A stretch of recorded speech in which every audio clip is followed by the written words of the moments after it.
네, 안녕하십니까. TV 특강의 박수님입니다. 네, 오늘은 대구 보건대학교에서 인문학 콘서트를 함께하고 있는데요. 자, 인문학에 대해서 좀 관심이 많은 분들이 많이 오신 것 같아요. 맞습니까?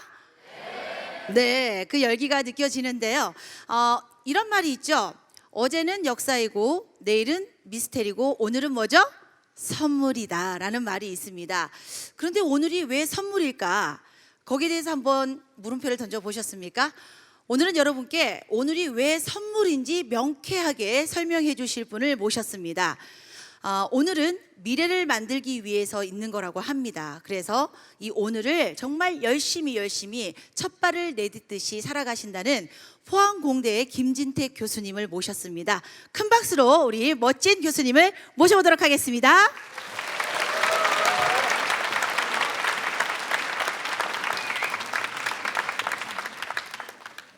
네, 안녕하십니까. 소개받은 김진택입니다. 안녕하세요. 오늘 일단 이렇게 저렇게 써 있습니다. 그래서 좀 뭔가 좀 성장통 겪는 인간 뭐 이렇게 해서 좀 이런저런 얘기를 좀 해볼까 하고요. 부제가 아마 이 정도 생각하시면 될 겁니다. 인간과 기술, 건강한 잡종성의 훈련이라고 이렇게 적어봤고요. 잡종성 이렇게 얘기 나오니까 벌써부터 뭐지 싶으실 거예요. 근데 일단 이렇게 적었고요. 이제 가면서 얘기를 하죠. 저는 오늘 아마 이 얘기를 하기 위해서 기억이라는 얘기와 그 다음에 매체 기술 이런 얘기, 그리고 의인이라는 얘기가 나올 거고요. 잡종과 더러움이라는 얘기를 할 거고, 성장통이라는 얘기를 할 거예요. 일단 이렇게 묻겠습니다. 그러니까 인간하고 기술 얘기를 하려다 보니, 그럼 인간은 뭐니라고 묻는다고 치면요, 인간은 뭐라고 대답할 수 있겠어? 인간은 무엇인가? 라고 묻게 됐을 때 얼마나 많은 철학적인 답들이 있어요. 사실 명제들도 많고. 근데 일단 저는 여기서부터 시작을 합니다.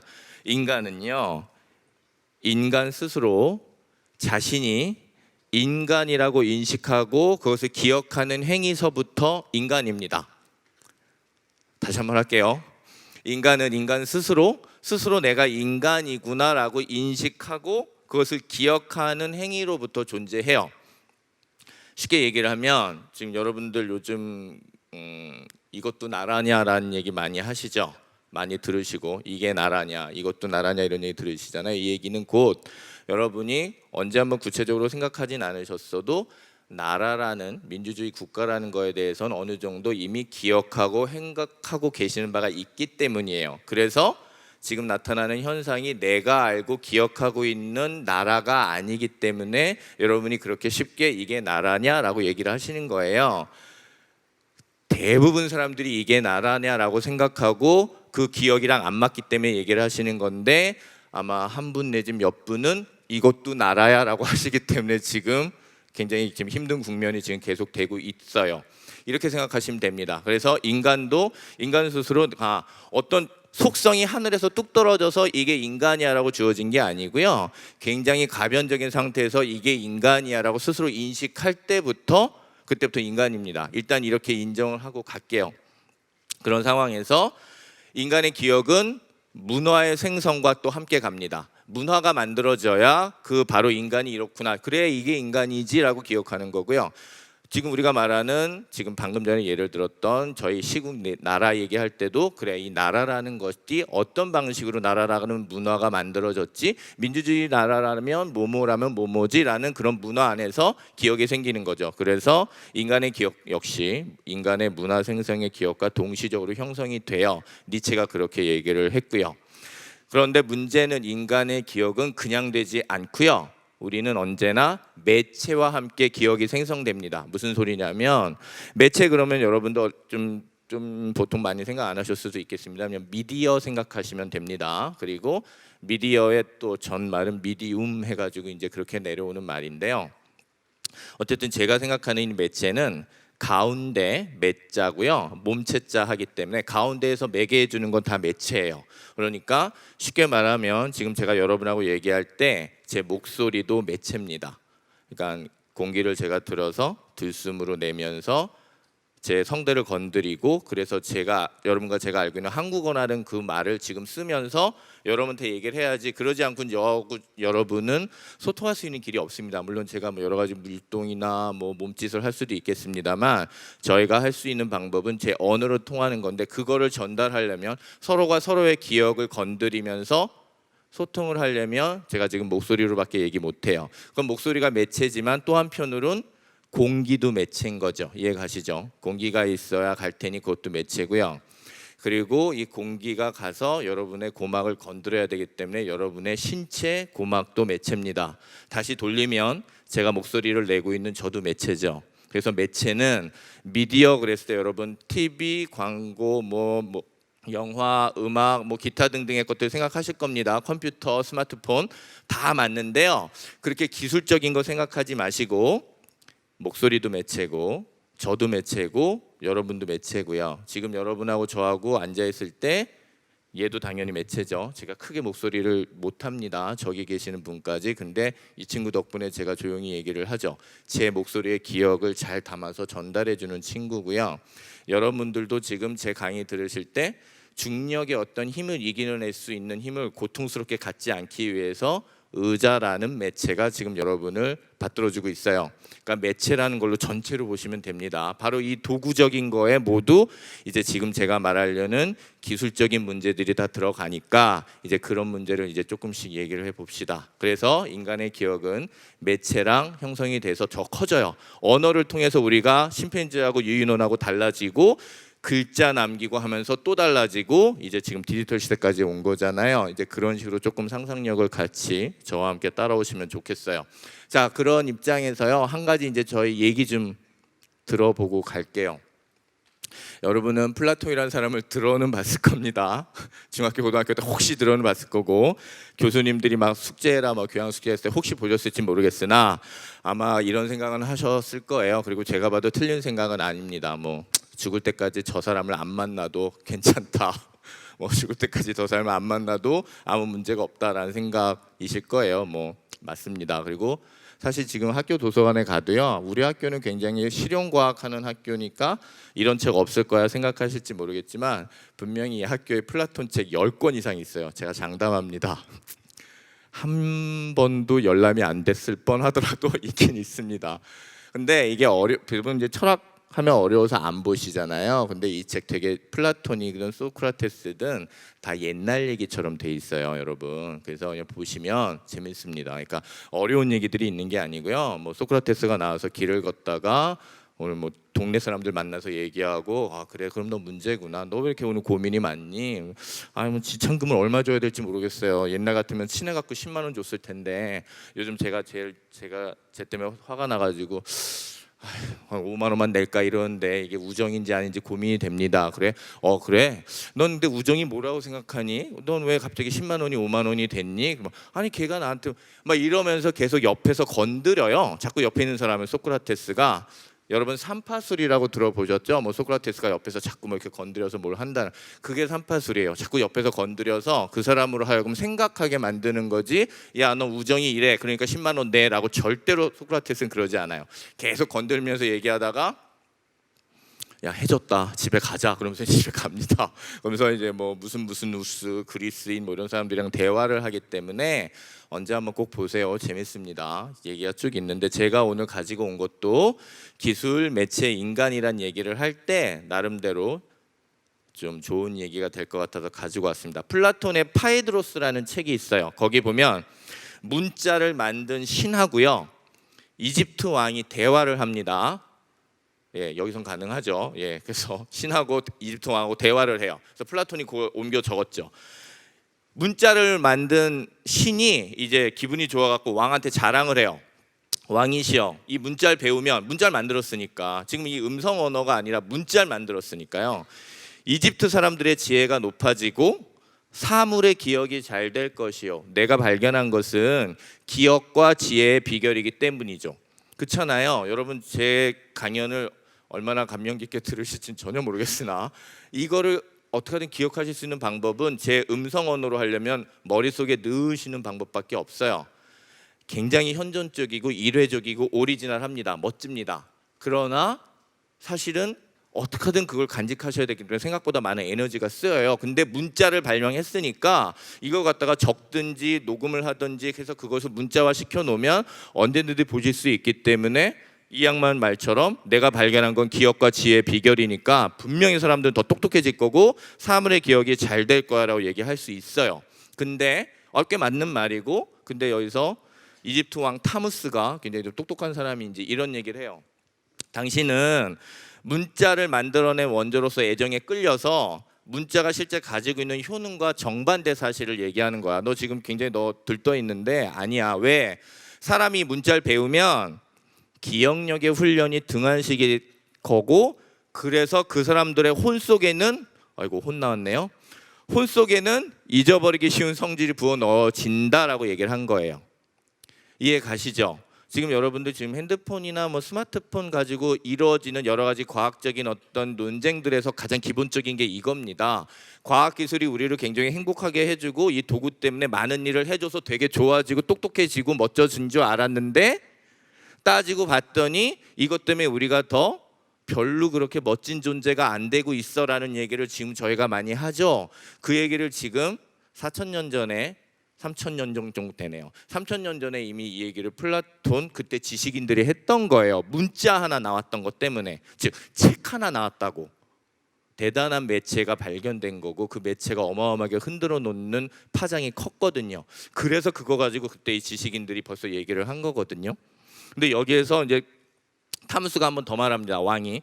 그래서 사실 당신이 발견한 건 기억의 비결이 아니고 재기억의 비결이야. 기억 자체가 아니라 써진 걸 다시 또 배우는 그 재기억의 비결이니까 이 재기억은 또 재기억을 낳고 또 재기억을 낳을 거야. 그러니까 여러분은 보실 때 문자도 읽어야 되고 기억해야 되고 그거에 근거한 또 다른 기호도 배우셔야 되고요. 또 다른 언어도 배우셔야 되고요. 계속된 기억을 재기억하는 걸 배우셔야 된다는 거예요. 또 한편 당신이 이것을 배우는 사람들한테 주는 지혜는 지혜의 겉보기지 진실의 지혜는 아니야. 이렇게 나온 겁니다. 굉장히 멋진 인문학적인 입장이고요. 이렇게 되니까 이집트 왕이 살짝 밀려날 수도 있지만 뭐 그 사람도 해놓은 게 있으니 절대 밀려나지 않죠. 그럴 때 둘이 막 싸웁니다. 이제 그럴 때 이제 싸우면 이제 소크라테스가 나중에 항상 나와요. 이제 둘이 싸우니까 그럼 왔어요. 그래서 소크라테스가 이런 얘기를 합니다. 기술상의 사항을 만들어낸 능력을 가지고 있는 사람, 그러니까 요즘으로 치면 엔지니어, 과학자, 기술자 생각하시면 되겠죠. 만들어낸 기술이 그것을 사용하는 사람들에게 어떤 손해를 주고 어떤 이익을 가지게 하는가를 판별하는 능력을 가진 사람과는 다른 것 같아 라고 얘기를 합니다. 명확하게.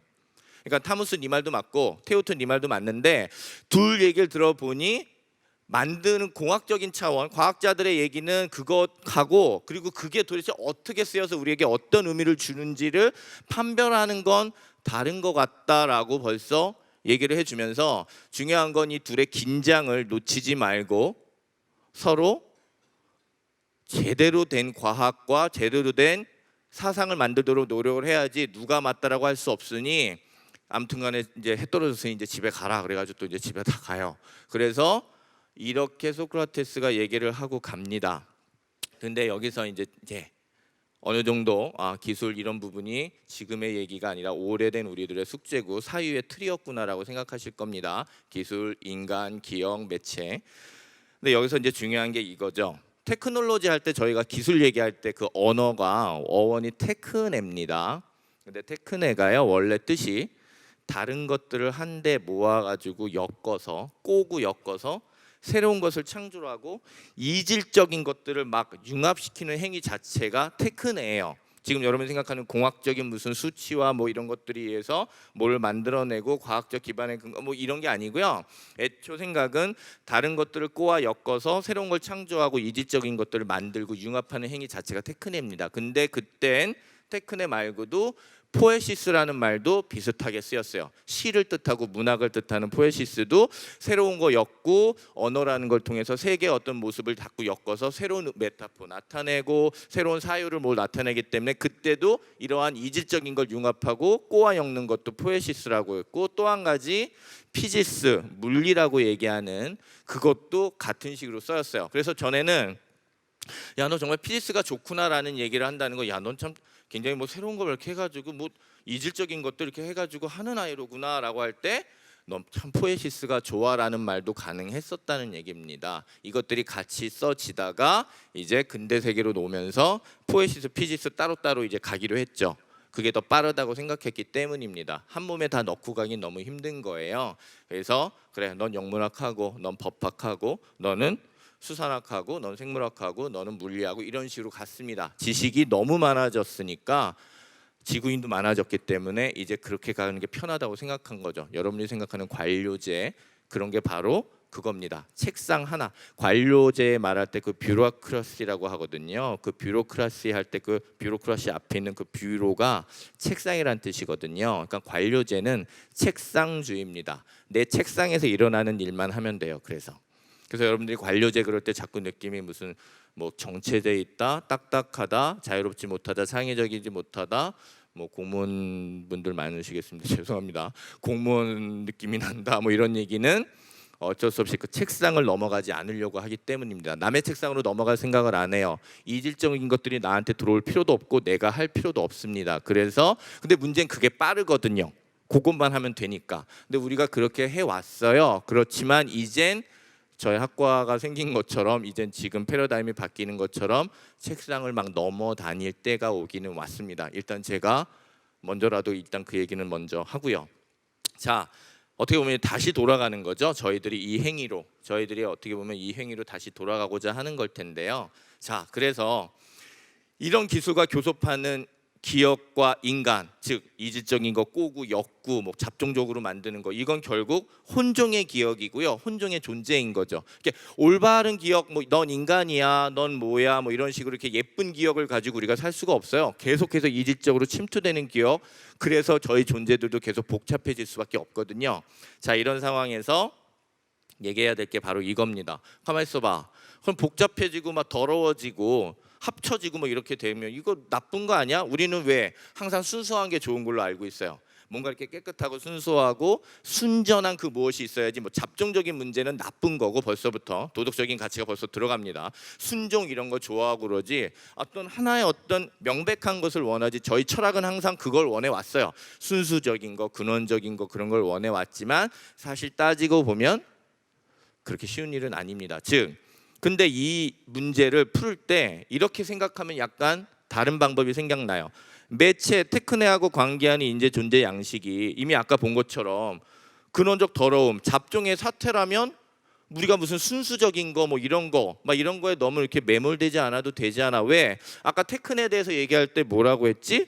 다른 것들을 한데 모아 꼬고 엮으며 새로운 것을 창조하고 이진적인 것들을 융합시키는 행위라고 했으니까 지금 우리가 뭔가 혼종의 존재가 되거나 잡종적인 존재가 되거나 더러워지는 것에 대해서 그렇게 걱정하거나 답답해할 필요는 없다는 얘기입니다. 즉 우리는 더러운 기억, 잡종의 기억, 그리고 저희는 더러운 인간, 잡종의 인간입니다. 위생학적인 차원에서 이 얘기를 하지 말자는 얘기입니다. 제 얘기는 더러워졌으니 나쁘다, 뭐가 스며들었으니 나쁘고 오염됐다, 이런 차원에서 위생학적인 차원에서 그 얘기를 하자는 게 아니고요. 우리 존재 자체가 이미 이렇게 섞여 있음 자체를 인정할 수 있지 않겠는가라는 얘기입니다. 오염이란 말이 컨테미네이션 뭐 이렇고요, 막 그렇잖아요. 근데 컨테미네이션이라고 할 때 그 앞에 들어가는 그 접두사 콘 혹은 뭐 커뮤니케이션 할 때 컴 이런 거는 다 함께 같이란 뜻이 있어요. 컨버세이션 그러면 함께 말하기, 그러다 보니 대화가 되는 거고요. 커뮤니케이션 그러면 공동체 되기, 뒤에 있는 게 몸이란 뜻이거든요. 그러니까 공동체 되기란 뜻인 거고, 또 얼마나 많아요. 콘컴 들어가는 거 뭐 이렇게 갑자기 생각 안 나죠? 그 많은 단어들이. 예. 컨컴이 들어가면 다 그런 방식인데 컨테미네이션도 마찬가지입니다. 오염, 즉 뒤에 있는 테미네이션이 얼룩이란 뜻이거든요. 즉 같이 얼룩진다라는 소리입니다. 그러니까 우리는 오염, 그러니까 더러운 게 나를 어떻게 했어라고 하지만 모든 존재는 이미 서로 섞이기 때문에 깨끗하다고 얘기하긴 어려워요. 이미. 그래서 저희들이 한번 이렇게 고민을 해본다면 순수 기술이 넌 어떻게 된 거니? 너 매체 때문에 내가 더러워졌어, 이게 아니라 너랑 나 때문에 지금 뭔가 같이 살고 있어라고 고민하셔야 됩니다. 제가 얘 없으면 지금 얼마나 힘들어요. 여러분이 의자 없으면 지금 얼마나 힘들고, 지금 어두운 곳에 이 빛이 없으면 얼마나 힘듭니까? 이 빛을 정확하게 만져줘야 되는 공학적 기술이 없으면 또 얼마나 힘들어요. 근데 이거를 야, 인문학 인간은 인간이면 되지, 무슨 이따오 기술 이런 거 필요 없는 거야. 가끔 인문학 자, 선생님도 그러신 분들 계세요. 난 스마트폰 안 쓰네. 그거는 인간을 소외시키는 물건일세. 산책이나 하러 가야겠구만. 뭐 이런 분 아직도 계십니다. 멋있고 또 무슨 기술적인 문제 나오면 되게 멋진 글은 인문학자들이 쓸 수 있습니다만 다시 또 인문학적으로 고민한다면 어떻게 보면 그것은 조금 게으른 사유일 수도 있습니다. 그리고 권력을 행사하는 일일 수도 있어요. 마치 인간을 내가 제일 잘 알아. 인간은 기술하고 떨어져 있는데 그걸 내가 잘 알아. 그러니 나한테 물어봐. 이런 상황이 될 수도 있다는 차원에서 인문학은 좀 더 부지런해야 되고 더 열심히 훈련해야 합니다. 그렇다면 제가 말하고자 하는 이 섞임에 대한 얘기를 이제 이런 차원에서 이제 이런 얘기를 할 수 있을 것 같아요. 그래, 그럼 인간이 지금 어느 상황이야? 이런 상황입니다. 제가 봤을 땐 의수란 말 들어보셨을 거고 의족, 의치, 의안이란 말 들어보셨을 겁니다. 의수는 이제 사고 나서 손 이렇게 하고요. 여러분들은 요즘 그 이병헌의 의수가 많이 기억이 나시겠죠?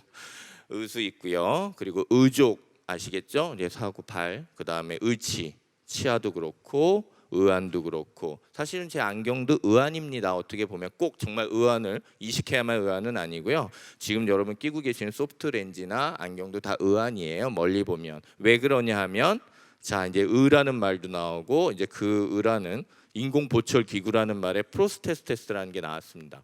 인공보철 기구 그러면 프로스테시스라는 말로 그냥 하면 되는데 한문에 갑자기 의가 들어가요. 그리고 여러분들 저 의자를 나 저거 분명히 의병대나 의인 되게 훌륭한 멋있는 사람한테 쓰는 의자로 봤는데 이게 왜 여기 들어가 있지?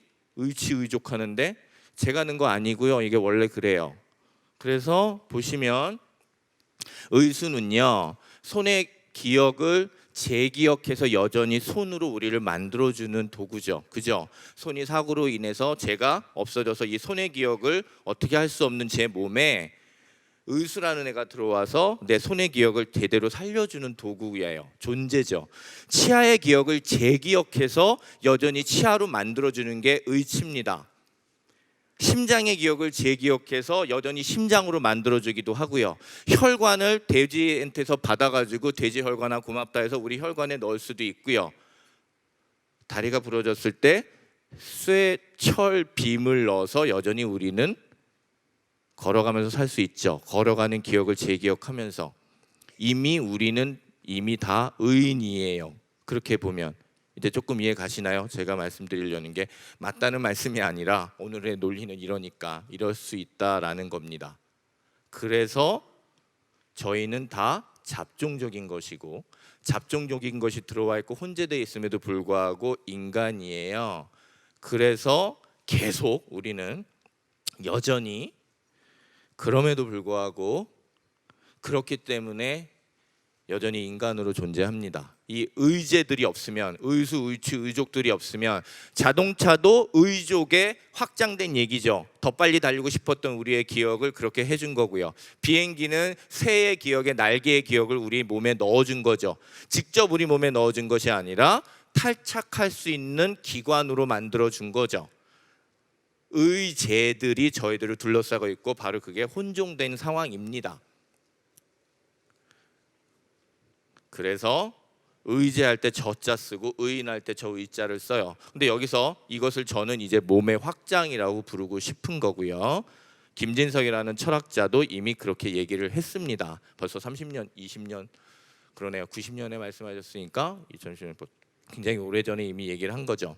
근데 이제 여기서 한 가지 더 도대체 의라는 문제 한번 저희가 한번 상상해보고 한번 미학적으로 한번 생각해 봅시다. 도대체 왜 저런 게 의가 돼 있지? 저거 잘못된 거 아니야? 근데 전 이렇게 생각이 들어요. 여러분 의부 아시죠? 요즘 자꾸 주제가 다 그쪽으로 다 자꾸 쏠리네요. 의부 뭐 이래가지고 의부 할 때 그 의자가요 여전히 이 의자를 씁니다. 즉 내 피가 섞이지 않은 아이를 내 자식으로 산 사람 아버지 부모를 의부라고 하죠. 내 피가 섞이지 않은 아이를 내 자식으로 한 사람들이 의부입니다. 의부모예요. 정말 대단한 일을 하고 멋진 일을 하고 어마어마한 가치를 실현한 사람한테만 의자를 써준 게 아니라 정말 내 자식이 아닌 내 피가 섞이지 않은 아이도 내 자식으로 받을 수 있을 만큼의 넉넉한 실존의 영역을 가지고 있는 사람들한테 어쩌면 우리는 의라는 미학적인 태도를 줬는지 몰라요. 즉 섞이는 거에 대해서 괜찮아. 이것도 역시 괜찮은 거고 이거 역시 여전히 존재의 가능성에 절대로 후진 게 아니야라고 해주는 넉넉하고 꽤나 멋진 태도에 우리는 의를 붙여줬을지 모릅니다. 그래서 우리는 의부라고 하고요. 그래서 우리 의부들은 가슴으로 나온 자식이라고 얘기를 합니다. 꽤나 멋진 실존적인 태도입니다. 그러니 어떻게 보면 우린 모두 의인인 게 맞죠. 그런 상황에서 의란 태도를 같이 얘기를 했고요. 자, 이런 태도 하나 있고요. 또 다른 태도 하나 얘기할게요. 기술에 대해서 저희가 지금 미스언더스탠드 하고 있는 게 하나 있습니다. 그러니까 굉장히 많은 태도들이 있어요. 기술에 대해서 막 이해하고 좋아하는 태도도 있고 이해하는 태도가 있는데, 근데 그 많이 이해하는 오래된 태도 중에 쭉 봤더니 되게 크게 우리가 잘못 이해하고 있는 게 있다는 겁니다. understand라는 말은 말 그대로 밑에서 받쳐준다는 뜻이에요. 난 널 이해해라는 얘기는 난 네가 하는 얘기를 그래 밑에서부터 받쳐줄 수 있어. 그러니 함께 가자라는 얘기입니다. 네 말 이해한다. 이 얘기는 난 그 말을 하는 너의 생각과 상황을 밑에서 받쳐준다는 얘기죠. 이게 계속 갈 수는 없기 때문에 커뮤니케이션이 쉽지 않다는 거고요. 어쨌든 미스언더스탠드가 있어요. 그러니 잘못 지금 받쳐주고 있다는 거죠. 저희 철학적인 사유나 이런 것들이. 한번 볼게요. 뭐냐면 프랑스 철학자 시몽동이 얘기하는 얘기입니다. 첫째, 우리 모두 인간은 이런 생각을 했대요. 기술에 대해서 순수한 물질의 조립물로서의 대상이래요. 그러니까 조립물로서의 대상이기 때문에 기술은 되게 후진 거예요. 별거 아닌 거예요. 그냥 조립물로서의 대상으로 있기 때문에 그렇게 고민할 필요도 없고 그냥 뭐 그렇답니다. 그러니까 뭐 항상 낮은 거예요. 기술 뭐 우습게 봐도 됩니다. 뭐 도구 우습게 봐도 되고. 근데 또 한편에 우리들이 또 갖고 있는 생각이 이런 거라는 거예요. 이런 애들이 갑자기 뭐 나중에 발전되고 그러면 인간에 대한 적대적 의도를 가진 로봇같이 느껴진다는 거예요. 이 두 가지 태도를 같이 갖고 있다는 거예요. 하나는 야 기술 뭐 그 인간하고 뭐라고 뭐 그건 따르고, 근데 또 갑자기 쟤네들이 야 컴퓨터가 야 이게 뭐라고 하면서도 컴퓨터가 얘네가 우리보다 똑똑해지고 바둑도 잘 두고 뭐 어쩌고저쩌고 하더니 뭐가 될지 몰라 막 이러면서 얘네들이 혹시 우리를 뭐 이렇게 할 거 아니야? 라는 로봇의 대상으로 또 생각한다는 거예요. 온탕과 냉탕을 왔다 갔다 합니다. 근데 이 두 가지가 논리적으로는 말이 안 돼요. 왜? 아무것도 아닌 순수한 조립물로서의 대상이 갑자기 무슨 정신을 얻어가지고 인간에 대한 적대적인 의도를 가지고 로봇으로서 행사할 수 있느냐? 이건 말이 안 되거든요. 근데 우리는 이 두 가지를 맨날 왔다 갔다 하면서 어떨 땐 괜찮아 그러고 어떨 땐 무서워하고 막 그렇습니다. 즉 이게 잘못 언더스탠드 하고 있다는 얘기예요. 그래서 시몽동이라는 사람은 말은 좀 어려운데 조금 생각해 주셔서 할 수 있는 말은 조금만 생각하시면 됩니다. 기계들을 서로 연결시켜주는 통역자 혹은 상설 조직자, 이게 바로 인간이라는 겁니다. 일단 인간이 이 두 가지를 왔다 갔다 하면서 이렇게 냉탕온탕 오가면서 이렇게 그러지 말고 오히려 기계에 대한 어떤 잠대성을 제대로 보고 그거에 근거해서 제껴놓거나 무서워하거나 그러지 말고 제대로 이 사회를 연결시켜주는 통역자. 왜? 기계의 말은 우리하고 다르고요. 우리의 말도 걔네하고 다르기 때문에 우리가 쟤네랑 같이 제대로 진화하려면 통역해주고 항상 여기를 조직해주는 오케스트라에서 지휘자 같은 사람이 필요하다는 겁니다. 그 역할을 인간이 여전히 해야 된다는 거예요. 그래서 말은 좀 어려운데 결국 저희가 해야 될 거는 인간 통역자인 조종자를 통해서 우리들은 뭔가 새로운 일을 기계랑 할 수 있어라는 얘기가 됩니다. 시몽동도 이제 그런 태도고요. 바로 의인의 태도를 이미 가지고 있기 때문에 가능할 겁니다. 그런 차원에서 이제 하나만 더 보죠. 그래서 건강한 통역 행위가 바로 인간과 기술 사이에서 일어났을 때 제대로 그땐 언더스탠드가 될 거예요. 그런 언더스탠드 위에서 우리는 다시 기술과 미래를 얘기해야 되는 게 맞을지 모릅니다. 이런 상황에서 이제 하나만 더 얘기할게요. 자, 이러니 우리한테 주어진 시간은 아무렇게나 막 가도 되는 시간인 것도 아니고요. 테크노크라트들이 막 설정해 놓는 미래 환상 이런 거 생각할 시간도 아니고요. 정말 책임을 제대로 져야 되는 시간으로 가고 있어요. 새로운 교섭. 자, 오밀성스라는 말이 있습니다. 이게 발음은 오미니성스라고 하시면 돼요. 이게 불어입니다. 아돌레성스라는 말이 있어요. 우리는 청소년기라는 말이 있죠. 어른으로 넘어가는 과정을 청소년기라고 한다면 이 아돌레성스가 불어로 청소년기를 뜻합니다. 즉 아도는 아듈트를 뜻하는 그거고요. 이 레성스 같은 거는 올라간다는 뜻이 있습니다. 그래서 어른으로 올라가는 그 무엇의 과정이라는 뜻으로 걔네는 청소년기 이렇게 얘기를 해요. 근데 세르라는 철학자가 그렇다면 나는 요즘의 인간이 기술과 함께 굉장히 어떻게 갈 줄 모르겠으나 이 진화의 과정이 굉장히 복잡하고 어디로 갈 줄 모르겠으나 굉장히 왕성해서 나는 이거를 오미네성스로 부를래 이렇게 된 겁니다. 즉 인간이라고 가는 게 어디 정확해져 있는 목적지는 없을 수 모르나 어떤 인간으로 가려고 제대로 된 인간으로 가려고 노력하는 그 순간의 인간, 이게 바로 지금의 우리 인간이고, 그래서 전 여기에 성장통 겪는 인간이라고 이름을 붙여서 오늘 제가 가져왔습니다. 즉 저한테 인간은 성장통 겪는 인간입니다. 매체, 기억, 기술과 함께 인간, 인문학, 예술 모든 거 함께 성장통 겪으면서 어떤 인간으로 갈진 모르겠으나 더 좋은 인간으로 가려고 교섭하고 책임지려는 인간들. 요 때를 놓치면 이제 저희들은 굉장히 암울하겠죠. 굉장히 중요한 시기입니다. 그래서 지금이 아까 박 선생님이 오늘을 이렇게 뭐 미래 뭐 이런 얘기는 뭐 이렇게 오늘 열심히 해서 내일 훌륭한 사람이 되자 그게 아니고요.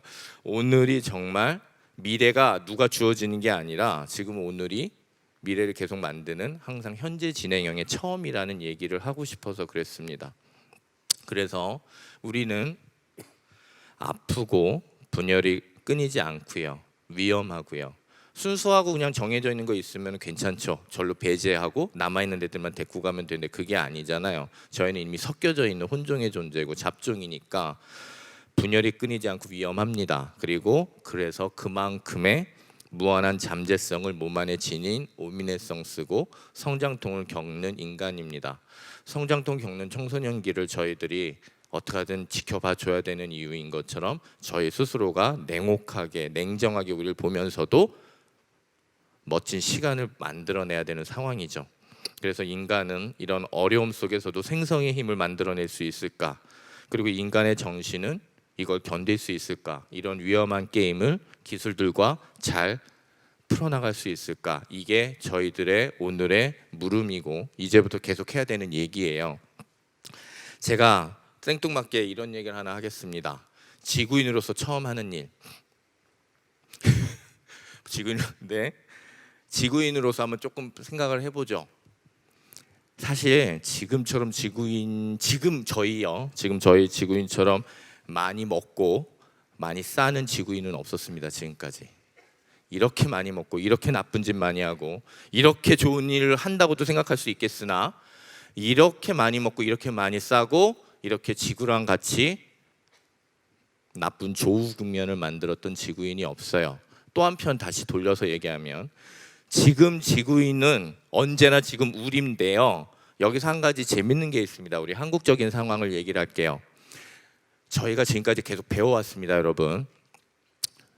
경제도 배우고요, 민주주의도 배워야 됐고요, 뭐 과학도 배워야 됐고, 교육도 배워야 됐고, 복지도 배워야 되니, 디자인도 배워야 되니 모두 다 배웠습니다. 다 배웠어요. 배워야 했기 때문에 배웠습니다. 그렇죠. 늦게 출발했으니. 근데 굉장히 멋지게 옛날부터 당군 시절부터 정말 중국이랑 같이 있으면서도 어떻게든 지금까지 잘 멋지게 살아왔으나 어쨌든 간에 그렇게 해왔습니다. 그 와중에 배워야만 했어서 배웠어요. 근데 한 가지 지구인으로서 처음 하는 일 중에 또 한 가지가 바로 이거예요. 이제 인간이 너무 오래 삽니다. 단 한 번도 인간이 이렇게 오래 살면서 지구에 남아있을 적이 없었습니다. 저 90 전에 절대 안 죽을 겁니다. 절대 안 죽을 거예요. 저 그때까지 꼭 살아서 여러분 어떻게 사시는지 꼭 볼 겁니다. 90 전에 안 죽어요. 이렇게 인간이 오래 산 적이 없었고요. 바로 그렇기 때문에 우리는 지구인으로서 굉장히 새로운 국면을 맞이하고 있어요. 지금 고령화 사회로 가는 사회의 이런 문제가 차라리 다른 나라에서 우리가 교육 배우고 경제 배우고 민주주의 배우고 기술 배우듯이 먼저 좀 하면 좋은데 지금 저희가 고령화 사회로 들어가는 속도가 지금 세계 1위입니다. 일본 제친 지 오래예요. 대단한 상황에 있습니다. 지금 IT 원천 기술이 그렇게 많지 않은데도 열심히 핸드폰을 팔아서 지금 열심히 살고 있으면서 그래서 과학 기술 뭐 이런 것도 어떻게 하든지 하면서도 또 한편으로는 지금 상황 같은 것도 만들고 있고요. 뭐 남대문도 태워먹는 나라가 우리나라예요. 지금 굉장히 균형이 안 맞으면서도 어떻게든 굴러가는 지금 저희들한테 또 한 가지가 지금 또 생겼어요. 이렇게 오래 사는 고령화 사회를 만난 게 저희가 처음입니다. 60년, 50년 전에 살았기 때문에 지금 우리가 갖고 있는 교육 시스템, 사회 시스템은 거기에 맞춰져 있어요, 여러분. 60년 전에 죽기 때문에 언제까지 교육받고요, 언제부터 결혼하고요, 그리고 애 낳고요, 그 다음에 집도 사고 차 사고 어떻게 해라, 그 다음에 퇴직해라가 다 그만큼에 맞춰 있는데요. 이젠 이게 더 확 늘어져 버린 거예요. 죄송하지만 지금 저 도와주고 계신 선생님 지금 대충 연세가 어떻게 됩니까? 나이가 36이잖아요. 이제 저보다는 많이 어리시지만 돌아보시면 36살 살아온 것도 되게 막 복잡하고 사연도 많고 그러시잖아요. 뭐 젊다 할 수 있지만 근데 그게 2.5배가 남았어요. 앞으로 이렇게 보셔야 돼요. 근데 2.5배가 나이 들어서 그저 애 봐주다가 그래 나 이렇게 해서 뭐 이렇게 편안한 삶을 살지라는 방식의 삶은 이제 없습니다. 전혀 그렇지 않아요. 또 한 가지 하나만 더 여쭤볼게요.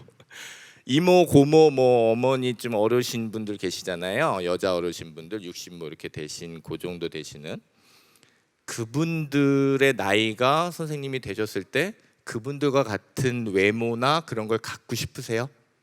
솔직히 더 젊고 싶고 더 예뻐지고 싶습니다. 이거 못 막습니다. 50, 60대인 우리 엄마, 이모, 고모의 얼굴은요 절대로 내 얼굴이 돼서는 안 돼요. 적어도 김희애나 전인화 정도는 돼야 됩니다. 남자도 마찬가지입니다. 죄송하지만 뭐 우리 남자도 절대 놓지 않을 겁니다. 이것을 문지방만 넘어도 뭘 한다는 우리도 절대 그걸 놓지 않을 거예요. 언제나 건강하고 문화를 향유하고 건강하고 역정적으로 살고 싶은 이 인간의 욕망이 90까지 간다고 했을 때 지금까지 한 번도 경험하지 못한 사회 시스템, 복지 시스템, 경제 시스템, 교육 시스템, 삶의 패러다임 자체가 이젠 바뀌게 돼요. 빨리 죽게 되니까 꿈도 대충 이렇게 꾸어서 살아도 됐고요. 전공해가지고 그 전공에 맞춰서 빨리 하다 보면 또 일하다 보면 그렇게 됐기 때문에 전공도 이젠 그렇게 하면 됐지만 이젠 전공 가지고 올해 10년 이상 살 수 있는 건 죄송하지만 끝났습니다. 여러분은 지금 가지고 계신 과학적인 지식 가지고 다른 걸로도 계속 넘나드셔야 되고요. 저도 마찬가지고 어떻게 보면 지금 여기 혹시 교수님들이 계시다면 정말 마지막 세대일지 몰라요. 더 이상은 안 됩니다. 죄송하지만 그렇다면 계속해서 움직여야 되고요. 미래학자들이 하는 얘기 중에 이런 게 있어요. 다른 공통적인 게 최소한 3번의 전직입니다. 이직이 아니에요. 같은 종류에서 이직이 아니고요. 아예 전직입니다. 회사 다니던 사람이 갑자기 자동차 딜러 됐다가 자동차 딜러 하다가 가구 디자인 할 수도 있는 거고요. 이해 가세요? 그러기 위해선 옛날에 배웠던 지식이 있어서 대학에 가서 신분 상승을 하고 이런 게 아니고요. 이제 대학은 평생 재교육의 장으로 바뀌게 될 거예요. 이젠 더 이상 대학이 신분 상승에 그것이 되지 못합니다. 이런 와중에 교육이라는 거, 경쟁이라는 부분도 분명히 바뀔 거고요. 꿈을 이루어서 산다는 것도 바뀔 겁니다. 직업이 바뀌고 내가 정말 중요하게 여기는 건 내 문화를 내가 향유하면서 건강히 즐겁게 살고 싶어지 옛날에 있었던 체제가 만들어준 애 낳고 뭐하기가 아니에요. 여러분도 이제 그렇게 하셔야 됩니다. 또 한 가지 희망적인 것도 하나 있긴 있습니다. 2번의 결혼. 더 이상 한 인간과 함께 90살까지 같이 살 수가 없습니다. 사랑과 연애라는 부분도 이제 같이 고민돼야 되는 시점이에요. 괜히 우스갯소리가 아니라요. 인간이 오래 살게 되면서 삶의 패러다임과 지식과 이 모든 것들이 바뀌어 가고 있습니다, 여러분. 중요한 것은 제가 지구인으로서 처음 하는 일을 한다고 할 때 갑자기 대한민국이 어머 우리도 굉장히 훌륭해서 1등이 돼서 뭘 하나 봐요 이 소리가 아니고요. 지금 저희가 디지털 문화는 그래도 굉장히 늦게 했지만 같이 디지털 문화권에 뛰어든 상황에서 벌써 10년 20년 지나오면서 지구인들이 디지털 문화를 처음으로 해가고 있는 문제가 생기면 그걸 해결하고 또 다른 문제 있으면 해결하고 하는 문제를 지금 우리가 직접 지금 겪어요. 남이 했던 걸 보는 게 아니고요. 직접 겪어요. 지금 그러고 있어서 제가 말씀드린 거예요. 지금 우리가 어머 1등 뭐가 됐어? 이게 아니에요. 지금 단 문화적인 차원에서 우리가 지금 같이 보조를 맞추고 항상 현재 그 모습이 앞으로의 지구인의 모습을 만들어가는데 지금 같이 가고 있다는 얘기입니다. 그러니 지금 여러분이 갖고 계시는 힘, 여러분이 갖고 계시는 지식, 정열 이런 게 지금 지구인들의 모습으로 나가는 데 있어서 바로 그 첨단이에요. 커팅 엣지가 바로 여기예요. 그래서 그렇습니다. 그래서 지구인으로서 처음 하는 일을 우리가 지금 계속하고 있고, 그래서 매일매일 그렇습니다. 새로운 교섭의 시간, 새로운 책임의 시간이에요. 제가 이것이 중요해서 다시 한번 갖고 왔습니다. 그러니 지구인으로서 처음 하는 일이니 언제나 새롭게 교섭해야 되고요. 새로운 것들과 그리고 그거에 근거한 책임의 시간을 만들어가지 않으면 그저 폼 잡는 인문학에 해줄 수 있는 건 없습니다. 지금 같이 해야 될 때가 왔어요. 같은 지식이 융합해서. 만약에 이것을 저희가 놓치면 암울합니다. 지구의 미래나 우리의 미래는 생각하기 어렵습니다. 제가 암울한 걸 어느 날은 표현하고 싶어서 페이지 하나 이렇게 갖고 왔어요. 여러분, 지구인으로서 처음 하시는 일에 불필요한 자부심을 가지실 필요는 없습니다. 어머, 우리가 뭐가 됐어? 이런 생각을 할 필요는 없습니다만 언제나 새로운 문제가 여기서 나타나고 있어요. 하다못해 여러분 하나만 제가 예를 드릴게요. 옛날에 여러분 소리바다라고 어렸을 때 기억나세요?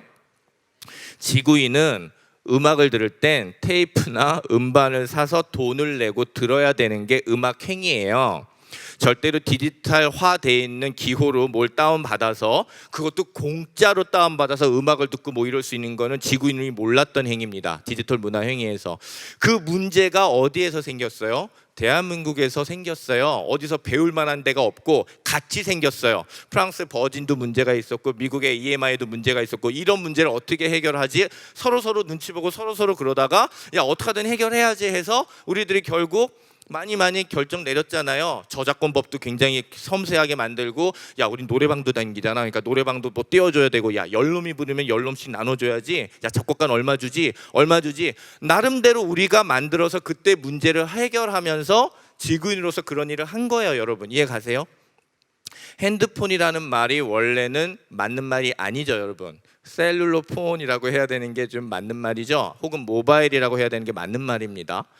하드웨어는 막 돌아다녀요. 기술들은 수출 수입도 다 되고 다 그렇습니다만 쟤네들이 생각할 때 영어는 자기네 거니까 소프트웨어를 그렇게 쉽게 내주지 않는단 말이에요. 그러니까 핸드폰은 여전히 방언이었단 말이에요. 근데 우리가 열심히 핸드폰 사고 열심히 막 이렇게 했더니 2008년인가 9년에 브리테니커 사전에 핸드폰이 등재가 됐어요. 대단하다 이 얘기가 아닙니다. 우리가 해냈다 이 얘기가 아니라 지금 지구인으로서 지금 벌어지고 있는 과정에 여러분이 계시다라는 걸 아셔야 되고요. 오늘 있는 문제는 과거인이 만든 게 아니라 지금 만들어지고 있고 이거를 저희가 배우는 게 아니고 우리가 지금 만들어지고 있는 현장에 있어요. 대한민국이. 한 번도 뭐 대단하게 그러지는 못했던 나라지만 어느 순간 갑자기 디지털 문명이라는 지구인의 문명 안에서 뭔가 지금 처음에 있어요. 그래서 여러분 하셔야 되는 일이 지금 막중합니다. 그리고 정말 막중하리만큼 우리보다 더 행복하게 사셔야 돼요. 새롭게 교섭하시고 새롭게 책임지시면서 연애에 대한 삶에 대한 인생에 대한 것도 새롭게 교섭하시고 책임지셔야 됩니다. 옛날 지식은 여러분 못 가르쳐 줍니다. 오늘 저도 그냥 와서 뭐 이러고 있습니다만 인문학 강의 쫓아다니지 마십시오.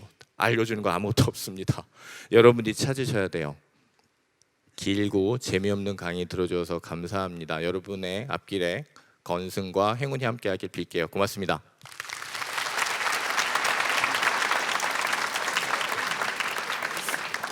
네, 자 이제 우리 김진택 교수님께 질문하고 또 거기에 맞는 또 설명을 해주시는 시간 갖도록 하겠습니다. 질문들이 지금 나오고 있는데요. 한번 어떤 질문이 왔는지 한번 보겠습니다.